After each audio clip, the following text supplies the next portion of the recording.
Buenísima. Queridos amigos, estamos en la crisis. Hoy se han sabido unos datos tremendos del paro, terribles porque afectan a casi 200.000 personas. Es la crisis. La crisis tiene un aspecto económico, pero el aspecto económico es muy probablemente, por lo menos así me lo parece a mí y a otros muchos, una manifestación externa muy visible de algo más profundo. De eso que es más profundo que lo económico es de lo que nos va a hablar esta noche el doctor don Pablo Domínguez. No voy a hacer yo la presentación, sino que lo va a hacer don Antonio Torres, que dirige conmigo este foro de apologética Benedicto XVI. Simplemente decir el título de la conferencia que va a dar, que es ese, la crisis de la razón. Muchas gracias, don Pablo, por estar aquí. La presentación la va a hacer ahora Antonio, que yo puedo decir de verdad que es que es un santo, ¿no? Que es una persona excelente y que además es amigo mío, tengo esa suerte.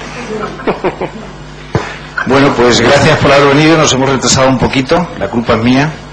Don Pablo Domínguez, aparte de profesor mío de lógica, aún no aprobado, y de los franciscanos de María que hay aquí, es sacerdote de la Archidiócesis de Madrid, es doctor en filosofía por la Universidad Complutense de Madrid, doctor en teología por la Universidad Regina Apostolorum, es en la actualidad profesor titular de la Cátedra de Filosofía Sistemática en la Facultad de Teología San Dámaso, así como el decano de la misma.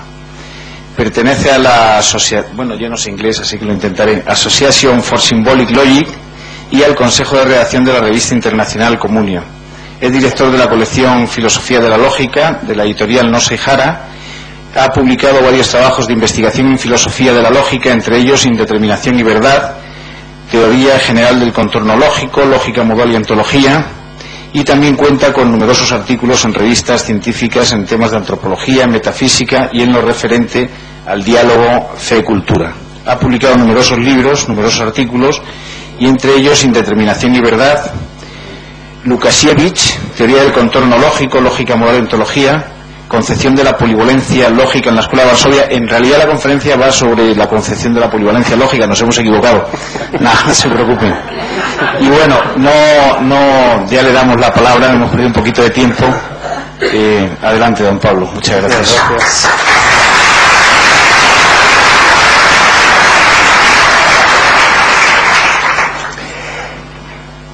Antes de comenzar, agradecer muy de corazón al Padre Santiago, también al querido don Antonio y a toda esta comunidad parroquial esta magnífica acogida y sobre todo el interés por la cuestión. Espero no defraudar en exceso.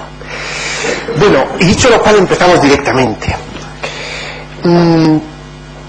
Yo quisiera, antes de abordar el tema de un modo directo, hacer unas consideraciones previas que son necesarias para ambientar la cuestión. Me gustaría comenzar diciendo algo que es elemental, y es aquello con lo que Aristóteles comienza su libro de la metafísica. Es que el hombre quiere por necesidad, anhela por necesidad saber, conocer la verdad. Todos nosotros somos unos inquietos buscadores de la verdad, continuamente, en todos los niveles. No nos da igual la verdad que la mentira. Queremos conocer lo que son las cosas. Cuando vemos un fenómeno atmosférico nos preguntamos ¿qué es eso? No nos da igual que nos digan que es una pintura puesta en el aire o un fenómeno atmosférico. Cuando nos dan un comestible nos interesa saber si realmente produce la salud o la muerte, y no nos da igual que sea una cosa o la otra. Es decir, realmente nos importa mucho conocer la verdad. Pues bien, a lo que esa facultad humana que busca la verdad le podríamos llamar la dimensión científica del hombre. Es decir, la ciencia, la episteme, frente a la doxa, a la opinión. Ya esto Platón lo había descrito con admirable belleza. Y es que en los grados del saber uno debe ir subiendo desde la mera opinión hasta el conocimiento, dice él, noético, hasta el conocimiento epistémico, es decir, hacia lo científico, hacia lo que conoce realmente lo que son las cosas. De tal modo que el grado superior del saber en el hombre es científico y el inferior es el de la mera opinión. Pues bien, ¿qué significa la ciencia? ¿Qué es la ciencia? ¿Qué es esa dimensión del hombre racional que trata de buscar la verdad y que es científica? Pues en el fondo el hombre lo que hace es construir sistemas. Lo voy a tratar de explicar. Un sistema en el fondo es un conjunto ordenado, completo, coherente, donde todas las piezas están perfectamente trabadas y por tanto unas se conectan a otras y dan respuesta a los interrogantes que sobre eso surgen. Por ejemplo, cuando hablamos del sistema solar, estamos hablando de un conjunto de planetas, de una estrella y de unas órbitas, de unas fuerzas, y todo ello armónicamente comprendido en un todo sistemático.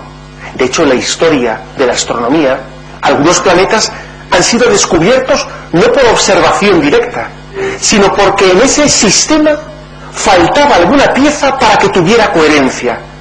Y primero sobre el papel, geométricamente se describe un posible planeta, y después, enfocando hacia allá, se descubre. Pues bien, esta es una dimensión humana, la que trata de armonizar, de sistematizar. Bien, para que un sistema sea tal, podemos decir que tiene que ser completo y que de alguna manera tiene que ser continuo. Es decir, que unas piezas estén conectadas a las otras de tal modo que no existan hiatos, cimas. Si alguno me pregunta, oye, ¿por qué razón esta mesa está aquí? Y dice uno, pues clarísimamente, porque hay bosques en Canadá. Y dice un hombre, ya, pero es que desde aquella causa hasta esta hay un montón de causas intermedias que deben ser puestas sobre la mesa para que este sistema sea realmente coherente, para que no haya cimas en medio. La razón humana, por tanto, va tratando de conectar unas cosas con otras de modo inmediato, de tal modo que todo esté armónicamente conectados, evitando los saltos. La mitología era una exposición llena de saltos. Si por ejemplo uno dice, oye, ¿por qué está habiendo o por qué ha habido una tormenta tan grande? Y uno dice, pues porque el dios Apolo se ha enfadado contra otros dioses que han tratado de... y entonces ha soplado con fuerza, y uno dice, bueno, da la impresión de que desde esa descripción hasta lo que estoy viendo hay un salto que mi razón describe o descubre como improcedente.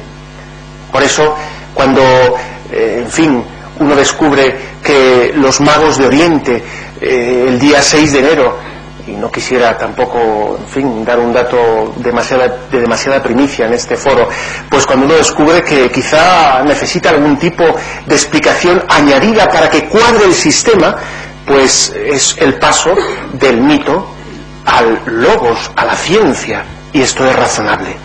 Lo he dicho un poco más crípticamente por si acaso.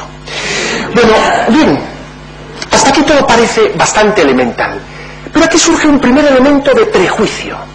Claro, si todo ha de ser continuo, quiere decirse que en la explicación de las cuestiones materiales, todas las causas que de ello dependan deben ser materiales. Por tanto, la ciencia empírica se cierra a una trascendencia que supondría un salto y por tanto algo no estrictamente científico. Bueno, esto parece que es una hipótesis aparentemente bastante razonable, pero vamos a ver si esto es así. Este interés, el de erradicar de la razón humana todo aquello que sea de orden meta empírico, parece que es una doctrina muy al uso, como si hubiera dos ámbitos totalmente separados.